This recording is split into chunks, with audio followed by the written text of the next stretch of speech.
listen to Hon.Atta Issah. I don't know why, but the indication here is that you have 5 minutes. Oh. He's an ordinary parliamentarian. Thank you very much, Right Honourable Speaker. Member, please, you may proceed. Thank you very much, Right Honourable Speaker. It is important to note that when it comes to lessons on managing the economy, the minority side or the MPP should be the last to offer such suggestions. Because the verdict on your 8-year mandate is what resulted into this number. The verdict onto the Ghanaian economy, how you performed, resulted into this number.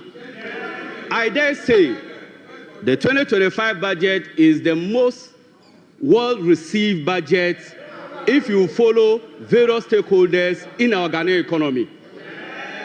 This is because the preparation of the budget 2025 was preceded by 4 major activities. First of all, we did the National Economic Dialogue. This side that is criticizing the output of the various aspirations of our people, they didn't go and participate in the National Economic Dialogue. We also did the National Education Forum. We also did meeting traders by the Finance Ministry, and then the popular youth engagement on the expert platform.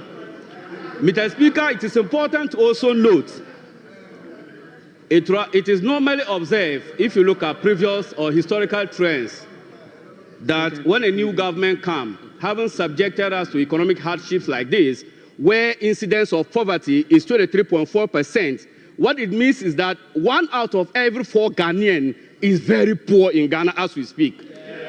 When you inherit an economy like this, what finance minister across the world would have done would be cost burden sharing or cost sharing. However, this budget seeks to shift away, putting the burden on the ordinary Ghanaian into that of production. And I think this is one of the innovative ideas. It is also important to note, Mr. Speaker, the MPP, when you talk about public debt accumulation, they go and hide behind dollar.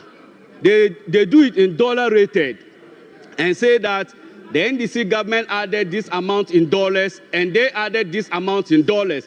It is important to know when you look at IS 37, in reporting standards, you use your functional and presentation currencies in reporting your debt stock and not the dollar or the foreign debt component.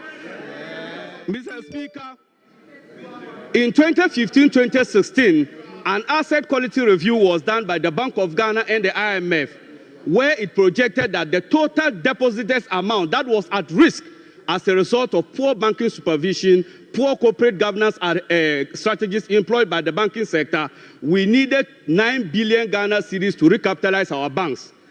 Due to the cruel and the bad governance these people inflicted on the Ghanaian populace, we were subjected to pay through the taxpayer 30.3 billion Ghana cedis. Yet, we still need 10 billion Ghana cedis to recapitalize a banking sector that needed only 9 billion. Mr. Speaker, the purpose of creating the NIB and then the ADB was to support agriculture and commercial activities of Ghanaian sector. As we speak, we need 2.2 billion Ghana cedis to recapitalize those 2 indigenous banks. It is important to note that the current participation rate of Ghana local banking sector is less than 10%. These people came and collapsed all indigenous banks, and yet they have the audacity to offer superior suggestions. Your superior suggestions landed you with 886. Your superior strategies landed you with a micro minority. Mr. Speaker, because of time, let me come to the real sector development. The former finance minister, I wish he was here, Honorable Kojo Oppong Nkrumah, for purposes of education, GDP growth has never been a welfare indicator, and let's not repeat that at all. One thing that you should always focus on when you are talking about the GDP is the drivers of growth. Let's ask ourselves, what is the drivers of the 5.7%? It is mainly the Galamsey economy. when the governor's statistician came here and I asked what was the end year GDP rate, he said 5.7%. And I asked for the source of the growth, and he said it was as a result of the service sector and that of mining and quarry. Galamsey Nkwa that resulted into the 5.7%. Mr. Speaker, it is also important to let me land on the external sector. Mr. Speaker. The MPP were so quick to celebrate the 4 months of import cover, as was presented by the finance minister. But what they forgot to understand was that you did a 37% cut on the external bondholders to our external creditors. 37% on their principal. So if you were not servicing your debt as a result of the debt suspension policy that you did in 2022, 2023 and 2024, you were not servicing your external debt. So why won't you have enough reserve in your external sector? So it is not enough for you to say that because you can cover 4 months of import cover means you were doing any superior management of the Ghanaian economy. I already said initially, as for the verdict as to how the MPP managed the economy, the jury is out there. And the jury is that President John Dramani Mahama won the election with the largest electoral defeat ever to be suffered by a political party. And I think that it is a period of reflection that you must learn. Despite all the excuses you are giving, Ghanaian people saw through the deception.